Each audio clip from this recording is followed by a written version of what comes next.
मोहम्मद अरबी भाई, मुसलमानों का अकीदा ये है कि असल खालिक कायनात, असल खुदा जो है वो तो अल्लाह ही है। उसके अलावा जितने भी माबूद है वो सारे झूठे हैं, क्योंकि कुरान खुद कहता है कि और अल्लाह के सिवा तुम जिनकी इबादत करते हो, अल्लाह इनको और तुम्हें दोनों को जहन्नम में जलाएगा। तो उनके मुताबिक तो अकेला अकेला कोई सच्चा खुदा है तो वो सिर्फ अल्लाह है। लेकिन इस हिसाब से अगर चलें तो जाहिर सी बात है मोहम्मद अरबी भाई कि फिर जीसस, और जिसको गॉड मानते हैं क्रिश्चियनिटी में लोग ट्रिनिटी का पार्ट मानते हैं, उनका गॉड यहावे, ठीक है जी, या फिर जिनको बुद्ध लोग जो महात्मा बुद्ध को मानते हैं या और लोगों को मानते हैं, या महावीर जैन या उनके अलावा और अपने गुरुओं को, तीर्थंकरों को मानते हैं, या सिख अपने जो गुरुओं को मानते हैं, या हिंदू जो है जो अपने राम और कृष्ण को मानते हैं, तो फिर जाहिर सी बात है कि फिर ये भी इस्लाम के मुताबिक झूठे ही खुदा हैं, झूठे गॉड ही हैं। बिल्कुल आप मोहम्मद सही अरबी कह रहे भाई, हैं कि वो तो खुलेआम चैलेंज कर रहा है ना, आसिफ का चैलेंज कर रहा है। वो दूसरों के जी खुदाओं को नजिस कह रहा है, बल्कि यहाँ तक अल्लाह कहता है, इतना सैडिस्टिक जो लफ्ज में इस्तेमाल किया है, नरगिसियत का शिकार है, कि वो कहता है जी तुम्हारे सारे खुदा जो है वो आग में डाले जाएंगे और ये नजिस जी है। तो इतना, यानी कि इतनी तकलीफ, ये कोई आप समझ सकते हैं कि वो एक लफ्ज है आपका जो शक्तिमान, धर्म शक्तिमान के, इस किस्म का इंसान इतनी बड़ी पोजीशन पे होके इतनी छोटी और घटिया सोच रख सकता है कोई बोला? आपने लोगों ने एक दफा जब डिबेट करते थे, हम लोग अरसे से कर रहे अपना, समीर साहब आप ये नोट करें, जब आप मुसलमानों को यही पॉइंट देते हैं कि एक अल्लाह क्यों इतना नाराज होता है, बिगड़ता है, तो आप इस बात को वेरीफाई करेंगे, डायरेक्ट कनेक्ट करेंगे कि वो कहते हैं कि जैसे कि अगर एक बेटा है, वो अपने बाप को छोड़ के किसी और का बनाएगा तो वो बाप को तकलीफ तो होगी, तो वो तो मारेगा ना अपने बेटे को। जबकि ये बिल्कुल भोंडी सी मिसाल है। मैंने कितने ऐसे केसेस देखे हैं जिसमें मियाँ बीवी की डाइवोर्स हो जाती है और जो औरतें दूसरी शादी कर लेती हैं, तो वो बच्चे भी दूसरे शौहर के साथ रहते हैं, तो पिछले शौहर को कुछ नहीं होता, मसला वो रहता है अपने, बल्कि वो ये देखता है खुश है मेरे बच्चे, बोलो यहाँ खुश हैं, उसको पापा कह रहे जो भी कह रहे, तो वो, या बाज लोग ऐसे भी होते हैं जो बिल्कुल परवाह भी नहीं करते। तो ये इनकी झूठी बातें सारी कि जनाब नहीं, इसमें इसमें एक जवाब, ये बिल्कुल जी आपने बात सही कही है।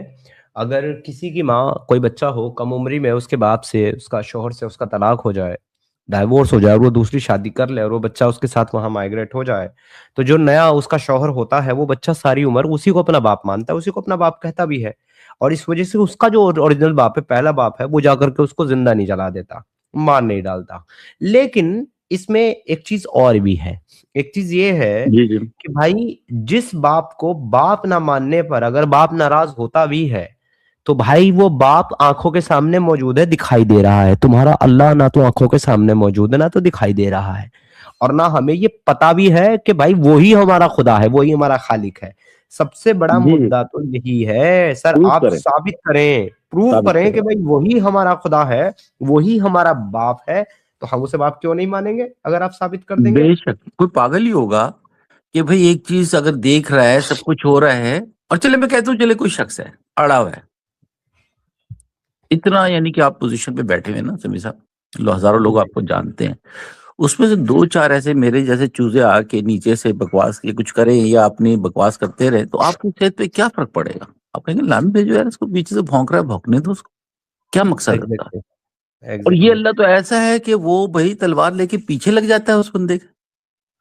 तो हम्म। ये तो समझ से बात, जबकि इसी तरह दूसरे धर्म में जो कॉन्सेप्ट है उनका, उनका खुदा, उनका जो वो है, वो ऐसे नहीं करता है कि मैं छोड़ूंगा नहीं, अगर नहीं कहा तो मैं तुम्हें आग में डाल दूंगा, मैं जहन्नम में डाल दूंगा, मैं तुम्हारी माँ बहन कर दूंगा। वो सिर्फ ये कहता है कि हाँ, तुम अगर गलत काम करोगे, अवाम के साथ, लोगों के साथ प्रॉब्लम करोगे, तो फिर तुम्हें सजा दी जाएगी उस चीज की। वो बात, वो देखिए, फैक्ट मैं भी नहीं बनता है नहीं सर वो। मैंने जब आपसे पूछा था अभी थोड़ी देर पहले मोहम्मद अरबी भाई, कि ये राम और कृष्ण ये भी सब झूठे खुदा हैं, अकॉर्डिंग टू इस्लाम अगर देखें, इस्लाम की नजर से अगर देखें, तो अगर ये कभी वजूद में थे भी, क्योंकि ये मुसलमान और इस्लाम के मानने वाले तो इनका वजूद ही नहीं मानते, वो कहते हैं ये तो थे ही नहीं, ये तो सब किस्से कहानी वाली बातें बनाई हुई हैं, ये तो कभी एग्जिस्ट करते ही नहीं थे। लेकिन अगर इस्लाम के मुताबिक और मुसलमानों के मुताबिक इनका एग्जिस्टेंस भी मान लें, तो ये तो आम इंसान ही है ना, आम इंसान ही रहे होंगे, क्योंकि खुदा तो कोई दूसरा हो नहीं सकता खुदा के सिवा, ना वो जमीन पे आता है। तो मतलब जाहिर सी बात है मोहम्मद अरबी भाई कि वो उनको आम इंसान मानते हैं, मगर अगर उनके दावे के मुताबिक आप आम इंसान की तालीम को देखो, यानी कि योगेश्वर भगवान श्री कृष्ण अर्जुन को ये कहते हैं गीता का ज्ञान देते हुए कुरुक्षेत्र के मैदान में कि भाई ना तो मैं किसी की तकदीर लिखता हूं जिसके मुताबिक इंसान के साथ जो होना है वो वही होगा जो मैंने लिख दिया, और ना ही मैं किसी इंसान के कामों में इंटरफेयर करता हूं कि भाई तू ये काम कर या तू ये ना कर, या तू ये कर और ये ना कर, ये मैं नहीं करता। मैंने पूरी फ्रीडम इस संसार को बनाने के बाद, क्योंकि दावा है ना गीता का कि श्री कृष्ण जो है वो परम परमात्मा है, परमेश्वर है, उन्होंने ही सारे संसार की रचना की है। वो कहते हैं कि मैं ही बीज प्रद पिता हूं हर चीज का। तो वो कहते हैं कि मैंने सारे संसार को अपनी माया से रच करके बना करके और इसके अंदर रहने वाले जीवों के लिए, यानी जिंदा इंसानों के लिए और जानवरों के लिए एक पूरा सिस्टम बना दिया है, और जो जो इस अंदर नेचर के अंदर रहेगा उसको वो सिस्टम फॉलो करना पड़ेगा। इवन दो अगर मैं भी इंसानी रूप लेकर के इस सृष्टि में आऊंगा तो मुझे भी वो सारे रूल्स एंड रेगुलेशन फॉलो करने पड़ेंगे और मुझे भी उसी सृष्टि के अंदर बंद करके रहना पड़ेगा।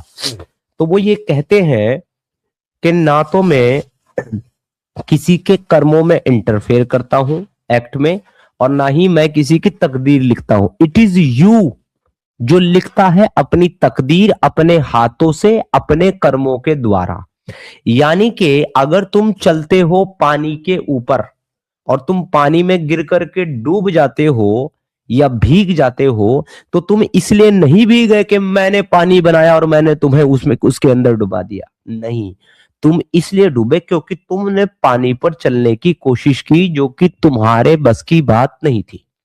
उसी तरीके से आग की एग्जांपल, कि अगर तुम जाकर के जल जाते हो आग में, तो तुम आग में इसलिए नहीं जले कि मैं तुम्हारा इम्तिहान ले रहा हूं या मैंने आग बनाई है। नहीं, तुम आग में इसलिए जले हो क्योंकि तुम्हें पता था कि आग जलाती है और फिर भी तुम जाकर के आग में कूद गए।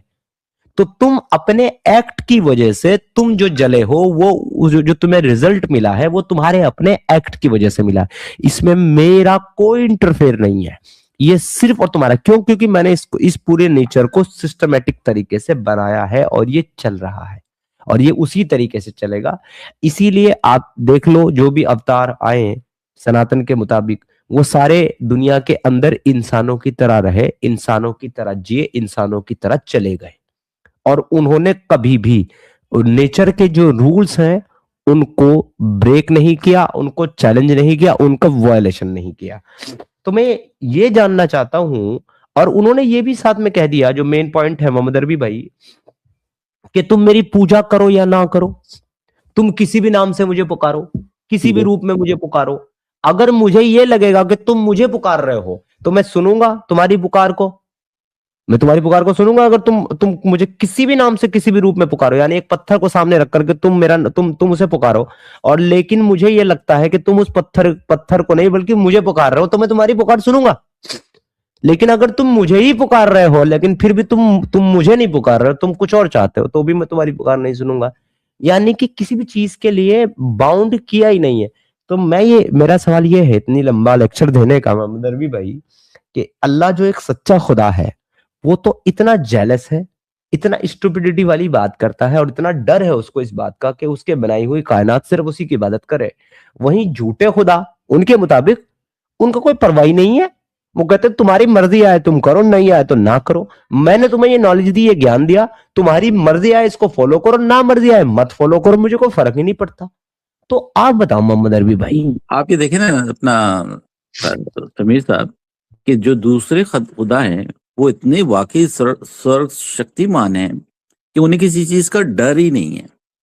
अच्छा, उन्होंने क्राइटेरिया दिया है स्वर्ग में जाने का या बेहतर मोक्ष होने का, जो भी तरीका है हेवन में जाने का, कि ये है कि आपके कर्म है, आप अच्छा काम करेंगे आप चले जाएंगे।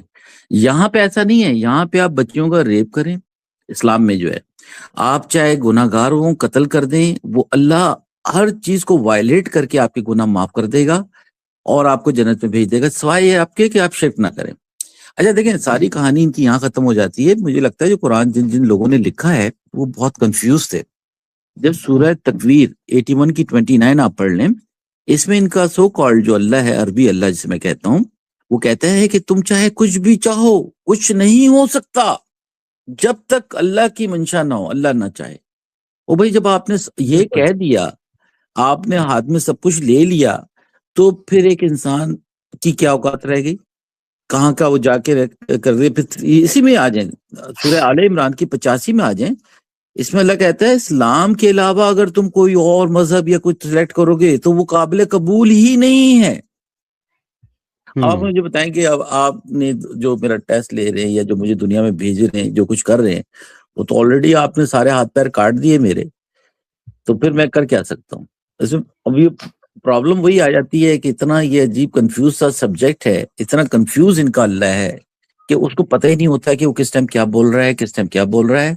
और वो मोमिन जब आते हैं तो वो यही देखें, लास्ट टाइम जब मेरी उनसे मुफ्ती साहब से बात हुई तो मैंने वो जो फ्री विल का रोना रो रहे थे, मैंने कहा कि फ्री विल है तो मूसा जो है, हजरत मूसा जो है, सही बुखारी 614 में कहते हैं कि भाई मेरी फ्री विल तो थी, वो सॉरी आदम कहता है मेरी तो फ्री विल थी नहीं, मेरी तो तकदीर में अल्लाह ने लिख दिया, मैंने वही कर दिया।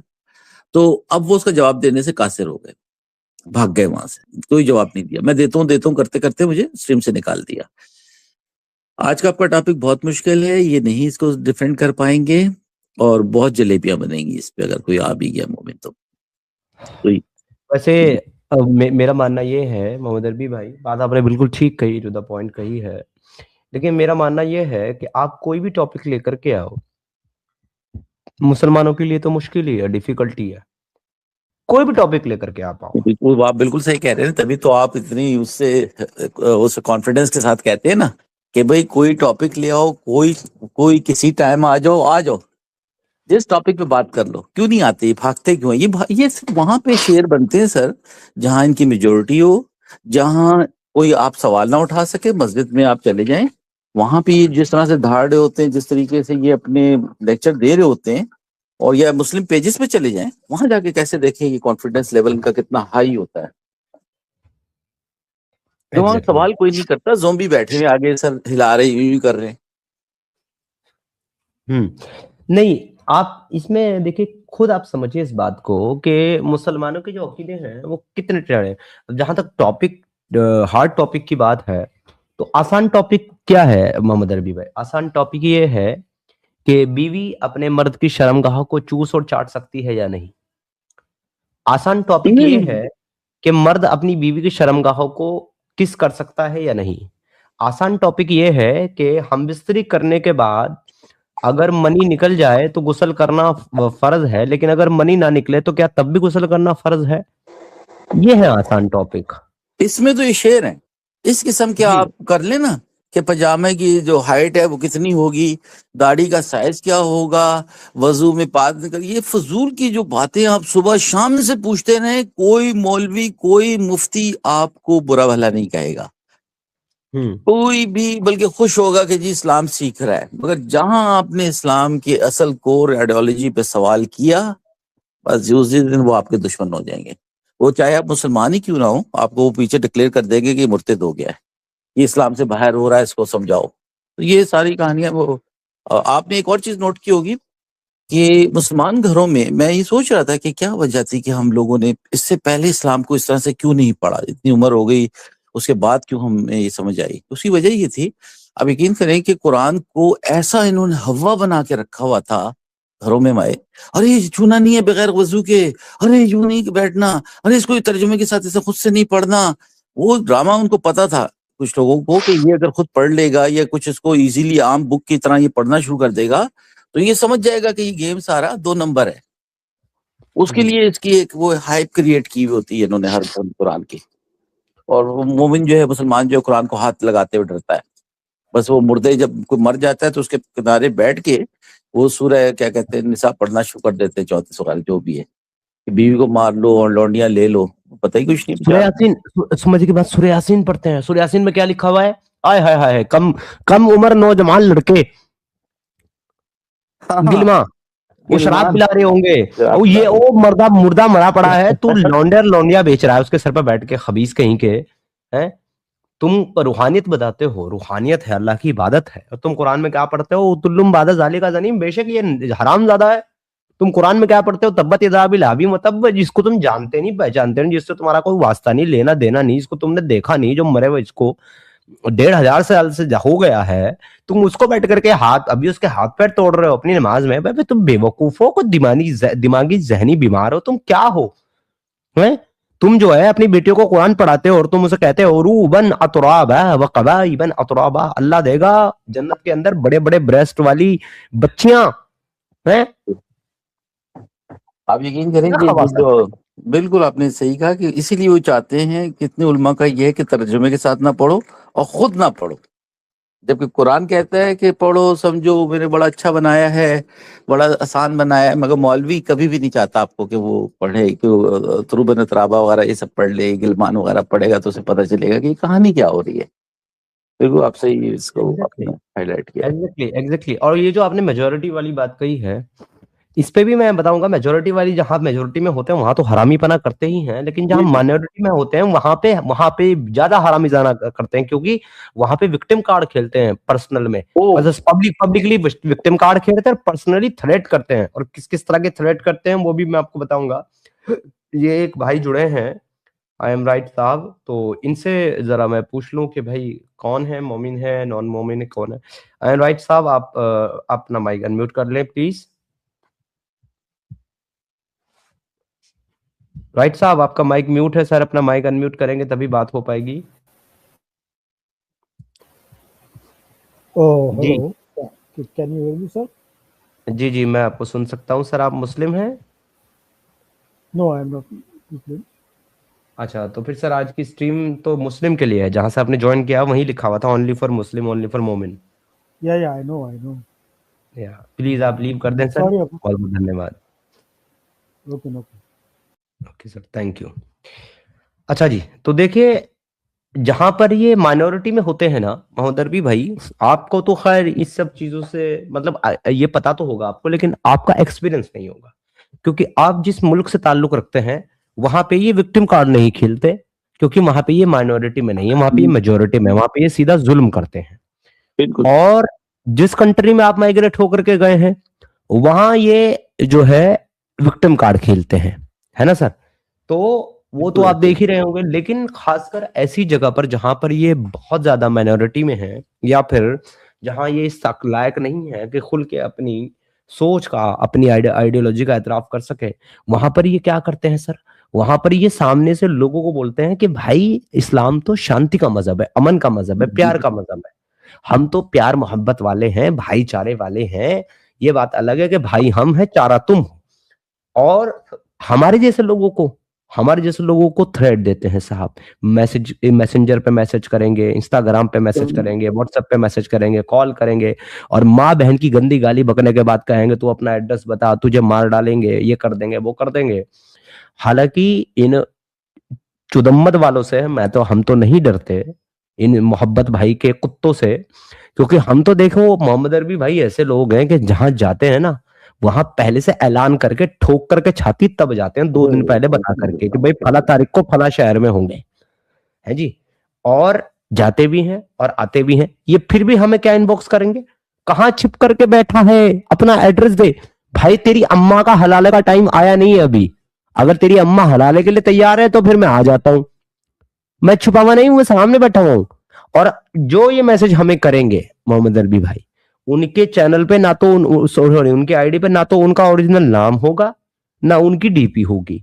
नाम क्या लिखेंगे? ललित कुमार, और गालियां देंगे ललित कुमार लिख करके। इनसे अगर पूछ लो कि तुम्हारी अम्मा के साथ उस रात कुमार सोया था क्या, जिस रात तुम्हारी खल्क हुई, तो चिढ़ जाएंगे, नाराज हो जाएंगे। लेकिन नाम ललित कुमार रख करके हमको गालियां देंगे, नाम सोनी रख करके हमको गालियां देंगे। अबे अपनी ओरिजिनल आइडेंटिटी से आओ, तुम्हारी बहन का दीना।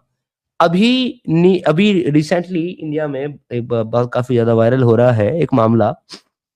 मोहम्मद अरबी भाई, यहाँ पे एक मंदिर है, उसको गोगा जहारवीर कहते हैं, जो कि अपने टाइम के बहुत बड़े एक बादशाह हुए, राजा हुए हैं, चौहान फैमिली से हुए हैं, और बहुत महान हस्ती हुए हैं। तो राजपूत लोग और कुछ लोग जो है उनको उनका मंदिर बना करके उनको पूजते हैं, उनको अपना पूर्वज मानते हैं।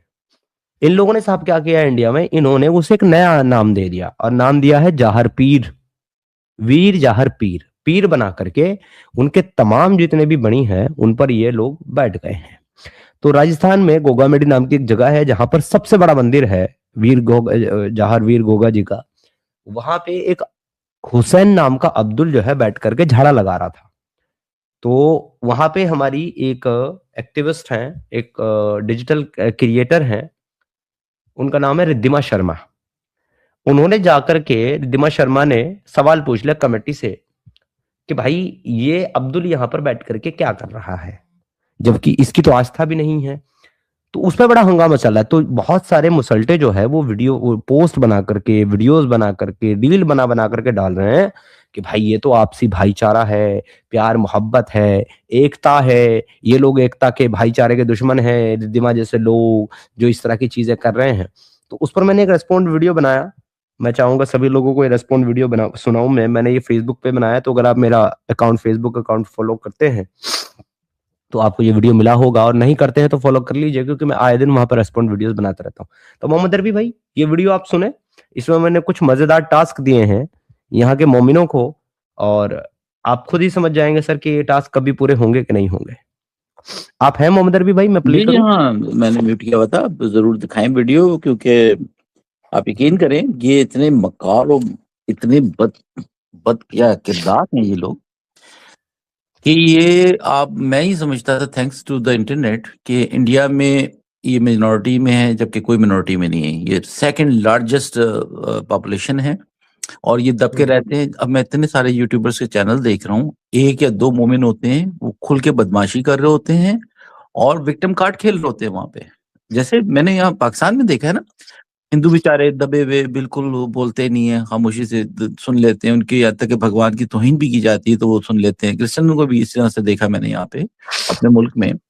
और मगर ये वहां पे इंडिया में दबके नहीं रह रहे हैं, ये अपनी फुल बदमाशी कर रहे हैं, फुल थ्रेट भी करते हैं और अपनी बातों से, और फिर अब विक्टिम कार्ड कह के भाग जाते हैं। एनीवे, आप प्लीज प्ले करें, इसको देखते हैं जरा। बिल्कुल सर, आपने सही कहा। ठीक है, मैं प्ले करता हूँ। नमस्कार, जय हिंद, वंदे मातरम, प्रणाम। दोस्तों, अभी रिसेंटली एक मामला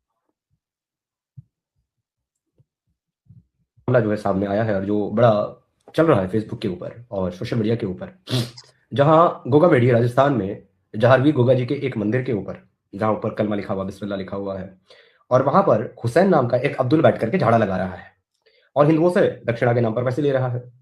अब वहां पर रिद्धिमा नाम की जयपुर स्थित राजस्थान की निवासी जो है वो गई हैं और उन्होंने जाकर के इसके ऊपर आवाज उठाई और इसका विरोध किया। लेकिन वहां के अपने जो कमेटी के लोग हैं, सेक्युलर टाइप के लोग, वो अब्दुल के समर्थन में आ गए और वो रिद्धिमा जी से बहस करने लगे। जबकि इस पोस्ट को रिपोस्ट करते हुए बहुत सारे हमारे मुसलमान भाई लिख रहे हैं कि आपसी भाईचारा है, प्यार मोहब्बत है, ये लोग लड़ाई कराना चाहते हैं, आपसी भाईचारा तोड़ना चाहते हैं। तो मैं उन मुसलमान से ये कहना चाहता हूं कि चलो मान लिया कि तुम आपसी भाईचारे में यकीन रखते हो, इसलिए तुम्हें गोगा जहारवीर मंदिर के ऊपर बैठ करके झाड़ा लगाना है। तो ये भाईचारे की मिसाल जो है वो एक तरफा तो नहीं एस्टेब्लिश हो सकती। तो क्या तुम अलाउ करोगे तुम्हारी मस्जिद में बैठ करके किसी पंडित को तिलक लगाने के लिए, प्रसाद देने के लिए? अगर तुम ये अलाउ करते हो तो हम आपसी भाईचारा एकता मान लेते हैं। और अगर तुम ये अलाउ नहीं कर सकते कि तुम्हारी मस्जिदों में बैठ करके कोई पंडित पुजारी वहां पर लोगों को आशीर्वाद दे, तिलक लगाए, प्रसाद बांटे, तो फिर भाईचारा तुम लोगों को मंदिरों में ही क्यों ढूंढना है? और मैं पूछना चाहता हूं ऐसे सेक्युलर कीड़ों से भी कि तुम इनकी मस्जिदों में दाखिल भी हो सकते हो, अंदर होकर के दिखाओ। मैं बात कर रहा हूं आम मस्जिदों की, मैं सऊदी अरेबिया की मक्का मस्जिद की बात नहीं कर रहा हूं, मस्जिद नबी की बात नहीं कर रहा हूं, मदीना की। वहां तो तुम दाखिल हो ही नहीं सकते काफिरों को कि तुम नापाक नजस हो। कुरान कहता है सूरह अत-तौबा आयत नंबर 28 में, या अय्युहल्लज़ीना आमनू इन्नमल मुशरिकूना नजसुन, कि ऐ मुसलमानों, ये मुशरिक जो है ना नापाक और नजस है, पोटी है, ये इनको अपनी मस्जिदों में आने मत दो। उनकी किताब में लिखा हुआ है, तो तुम उनकी मस्जिदों में नहीं जा सकते क्योंकि वो तुम्हें घुसने नहीं देंगे। तो सेक्युलर कीड़ो, तुम लोगों को भाईचारा, प्यार मोहब्बत, आपसी एकता अपने मंदिरों का अपवित्र करा के करनी है। और वो जो हुसैन बैठ करके वहां मदरसे में झाड़ा, सॉरी मंदिर में झाड़ा लगा रहा है हुसैन बैठ करके, तो उसका मदद तो उसको इजाजत भी नहीं देता पूजा स्थलों पर बैठ करके ये सब काम करने की, मूर्ति पूजा करने की, या मूर्ति पूजा जहां हो रही है वहां बैठ कर पैसा कमाने की। फिर भी वो बैठा है और तुमने बैठा रखा है। तो तुम कितने बड़े बेवकूफ हो। तो मेरी इस वीडियो को सुन करके अगर कोई कठमुल्ला, अगर कोई गटर छाप, अगर कोई मदरसा छाप उसके पिछवाड़े में आग लगती है तो लगनी चाहिए, लेकिन ये सच्चाई है जो तुमको एक्सेप्ट करनी चाहिए। खुल करके बताओ इन लोगों को कि हम तुम्हें अपनी मस्जिदों में नहीं आने देंगे, तो तुम भाईचारा सिर्फ अपने मंदिर में निभाओ, ठीक है। बाकी सब लोगों को मेरी तरफ से जय हिंद, वंदे मातरम, जय श्री राम, और मदरसा छापो, गटर छापो, और सेक्युलर कीड़ों को धत तुम्हारी मां का। नमस्कार जी सर। तो ये मैंने टास्क दिया इन मुसलमानों को, इन सेक्युलर कीड़ों को साहब, आपको क्या लगता है टास्क पूरा होगा कभी? कभी भी नहीं होगा। और आपने बहुत जबरदस्त बात की कि कंपैरिजन भी क्या है कि अगर आपसी भाईचारा है तो क्या कोई हिंदू अगर मस्जिद में जाके अपनी पूजा पाठ करने लग जाए या उसके सराउंडिंग में भी करे तो ये बर्दाश्त नहीं कर सकेंगे। इवन इंडिया के अंदर तक भी, हिंदुस्तान में भी, पाकिस्तान तो दूर की बात है, कि भाई ये एक नजिस शख्स जो है, अमीन जो हकीकत है, जो ये सोचते हैं, जो कहते हैं, वो तो यही है। I'm sorry to say, मुझे ये कहना पड़ता है। तो वो उसमें ये इतने बेगैरत हैं कि मगर ये कि दूसरों के साथ जाएंगे, फिर वहां पे पैसे भी कमाएंगे, नाम भी चेंज करेंगे, छुपाएंगे, उनकी लड़कियों को भी वर्गलाएंगे, और मना करो तो विक्टिम कार्ड खेलेंगे। और इसका इनमें कसूर इनका नहीं है, इससे ज्यादा कसूर ये बेगैरत जो सेकुलर है ना, ये बेगैरत खुद तो मरेंगे, सबको ले मरवाएंगे, सबको डुबो देंगे। ये आज से नहीं है, हमेशा से है ये सेकुलर। इनको मरने का शौक है, मुझे लगता है। बात देखिए ये है मौदरबी भाई कि कोई भी इंसान सेक्युलर होता ही नहीं है। सबसे बड़ी बात, हो नहीं सकता एक्चुअली, क्योंकि सेक्युलर हमेशा कहीं की भी स्टेट हुआ करती है।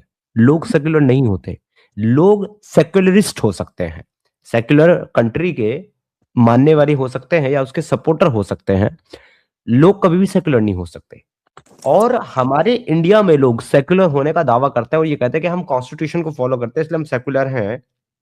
तो इन भड़वों से मैं ये पूछना चाहता हूं मोहम्मद अरबी भाई, क्योंकि मैं इनको सेक्युलर नहीं मानता, मैं इनको सिक्युलर मानता हूं, बीमार मानता हूं सालों को। क्योंकि आप जब भारत के एटमॉस्फेयर में घुस करके देखेंगे तो आपको पता चलेगा कि भारत के अंदर सेक्युलर होने की जो डेफिनेशन है वो हिंदू धर्म को गाली देना है। सेक्युलर होने की जो डेफिनेशन है वो मुसलमानों को अपीज करना है। सेक्युलर होने की जो डेफिनेशन है वो अल्लाह और ईश्वर को एक बताना है।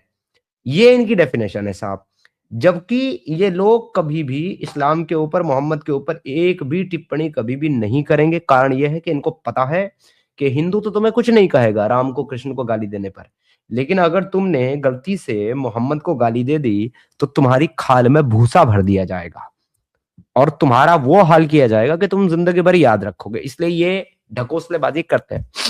लेकिन साहब मैं इन सेक्युलर कीड़ों को हमेशा ये चीज जरूर बोलता हूं कि अबे हमारा इंडिया का जो कॉन्स्टिट्यूशन है वही सेक्युलर नहीं है तो साले तुम सेक्युलर कैसे हो गए, तुम सेक्युलरिस्ट कैसे हो गए? आप देखो किसी भी ऐसी सेक्युलर स्टेट में जो अपने आप को सेक्युलर कहती है उसके कॉन्स्टिट्यूशन में साहब कोई भी रिलीजियस इंटरफेरेंस होगा ही नहीं। हमारे कॉन्स्टिट्यूशन के अंदर मुस्लिम पर्सनल लॉ बोर्ड है, हिंदू पर्सनल लॉ बोर्ड है, वक्फ बोर्ड एक्ट है। हमारा देश कहां का सेक्युलर है भाई? तुम मंदिरों का सारा चढ़ावा दान का पैसा तुम ले रहे हो और तुम मदरसों को और मस्जिदों को और वक्फ बोर्ड में मुल्ला मौलवियों को तुम सैलरी दे करके लाख लाख रुपए पाल रहे हो। उसके बाद तुमने जो है वक्फ बोर्ड को इतनी ताकत दे दी कि वो अपनी मर्जी से जब चाहे, जहां चाहे, जिस जमीन पे अपना कॉपीराइट क्लेम कर सकता है। अभी इसी के चलते उन्होंने क्या किया साहब, अनिल अंबानी के मकान पे कॉपीराइट मार दिया। बताओ, उसकी सबसे बड़ी बिल्डिंग जो है मुंबई के अंदर, सबसे महंगी बिल्डिंग जो तकरीबन 2700-2800 करोड़ रुपए में बनाई है उसने, वो बोर्ड ने उसके ऊपर क्लेम कर दिया कि ये हमारी जमीन है। ओ यार हद देखो तुमने कितनी ताकत दे रखी है उसको। और उसमें भी दोगलापन, ढकोसलापन ये था कि अगर किसी जमीन के ऊपर वक्फ ने दावा कर दिया और वो जमीन किसी आदमी की है और वो उसका ऑनर है तो वो कोर्ट में नहीं जा सकता वक्फ बोर्ड के खिलाफ ये कहने के जो मेरी जमीन वक्फ बोर्ड ने कब्जा ली। नहीं, उसको वक्फ बोर्ड में ही जाना पड़ेगा अर्जी लगाने के लिए कि भाई साहब ये जमीन मेरी थी, आपने कब्जा कर लिया, इसको मुझे वापस दे दो। आगे वक्फ बोर्ड की मर्जी वापस करे या ना करे। अगर वो कहते नहीं ये तो हमारी थी तो भाग जाओ यहां से, तो आगे कोई सुनवाई नहीं। इतनी ताकत दे दी। आप मुझे बताओ मोहम्मद अरबी भाई, ऐसे कॉन्स्टिट्यूशन को और ऐसे स्टेट को हम सेक्युलर स्टेट कह सकते हैं जहां पे ये सब चीजें हैं? अच्छा समीर साहब, ये बताएं मुझे, ये सवाल बीइंग एज एक्स मुस्लिम में सवाल कर रहा हूँ, पाकिस्तानी, जब हमने 47 में अपना हिस्सा जोर जबरदस्ती ले लिया, पहले तो हम लोगों के जो भी, अगर हम इस बात को एक्सेप्ट कर लें कि हमारे अजदाद जो थे वो टर्की से, इधर उधर से और वहाँ अब्दाल से और वहां से आए, अरब से आए, जो बहुत नामुमकिन है, वो थोड़े से बंदे थे। अब यहाँ के गद्दारी की हमने, गड्ढे खोदे उसमें और उस मुल्क में, और बाद में उसको तकसीम किया। जब हमने एक हिस्सा ले लिया तो फिर ये वक्फ बोर्ड का चूरन कौन सा क्यों रखा गया? इसको उसी टाइम खत्म कर दे। मुसलमानों की जितनी भी संपत्ति थी वो तो गवर्नमेंट ऑफ इंडिया की हो जानी चाहिए थी और उन गरीब हिंदुओं को दे देनी चाहिए थी जो वहां पे सालों से दबे पिसे हुए थे। अभी मैं एक मंदिर में देख रहा था, आपने भी देखा होगा, 51 करोड़ रुपए एक बंदे ने, पता नहीं किसी सेठ ने चढ़ावा चढ़ाया। 51 करोड़, कितनी बड़ी ह्यूज रकम है। अब आप ये कहते हैं कि ये सारी बढ़ जाएगी, ये तो छोटा है। ये तो छोटा है। मैं आपको बताऊं, अभी अयोध्या मंदिर बना है ना, वो मंदिर भी भाई यहाँ पे हिंदुस्तान में राम मंदिर बना है अयोध्या में। वहां पे गुजरात के एक भक्त ने एक मुकुट दिया है श्री राम के लिए, उसके अंदर एक हीरा जड़ा हुआ है। आपको पता है उस हीरे की कीमत क्या है? सिर्फ उस हीरे की, और सोने का मुकुट है पूरा वो। उस हीरे की कीमत है 750 करोड़ रुपए। यही तो आकर्षक करता था इनको लुटेरों को, जो ये आता था ना, वो क्या नाम था उसका, सोमनाथ में अटैक करता था और उधर आके लूट लेके जाता था। नहीं, मेरा इस कहने वाला, ये थोड़ा तर्क सवाल है, फिर लोग मुझसे चिढ़ते हैं, और मुझे इससे कोई फर्क नहीं पड़ता, क्योंकि 51 करोड़ तो एक आप मैंने बताया कि एक आदमी ने चढ़ावा दिया, यानी कि मंदिर को दिया है। यही पैसा आप मुसल्टों में बांटने के बजाय उन गरीब हिंदुओं को या उन एक्स मुस्लिम्स को जो है इस्लाम छोड़ रहे हैं, उनकी थोड़ी थोड़ी सी सहायता करते रहे इन्हीं पैसों से, तो आप नहीं समझते कि इंडिया से गन साफ हो सकता है? बजाय आप ये कि उठा के सरकार को दे दें या मंदिर के किसी तहखाने में रख दें ये सारा कुछ। इसको यूज क्यों नहीं करते सही तरीके से? अच्छा, अब आप मुझे एक बात बताएं मोहम्मद अरबी भाई, एक आदमी अगर 100 करोड़ रुपए कमाता है तो इंडिया के मुताबिक उसके ऊपर जो टैक्स बनता है वो कुछ लाख रुपए बनता है, 25, 30, 40 लाख रुपए समथिंग, 100 करोड़ पे। अगर कोई आदमी तकरीबन 400 करोड़ रुपए का टैक्स दे रहा है तो उसकी इनकम कितनी होगी? अरबों रुपए में होगी, फिर तो अरबों रुपए में बन रही है। और ये इंडिया की करेंसी है सर, ये पाकिस्तान की नहीं है जी। इंडिया करेंसी स्ट्रॉन्ग है बहुत ज्यादा। मैं आपको एक मजेदार चीज दिखाता हूं सर, ये देखिए, हिंदी में है, आप तो शायद ना पढ़ पाए, मैं पढ़ देता हूं। अयोध्या के राम मंदिर निर्माण ट्रस्ट श्री राम जन्मभूमि तीर्थ ने पिछले 5 वर्षों 2020 से 2025 में सरकार को लगभग 400 करोड़ रुपए का टैक्स दिया है। मंदिरों से टैक्स लेते हैं ये लोग वहां पे इंडिया में? जी बिल्कुल लेते हैं, उनके चढ़ावे पर, यहाँ पे जो टैक्स यहाँ पे यूरोप में मस्जिदें बना रहे हैं ना समीर साहब, धड़ाधड़ मस्जिदें बना रहे हैं और बड़ी बड़ी ह्यूज किस्म की, 2-2 मिलियन, 10-10 मिलियन डॉलर खर्च कर रहे हैं।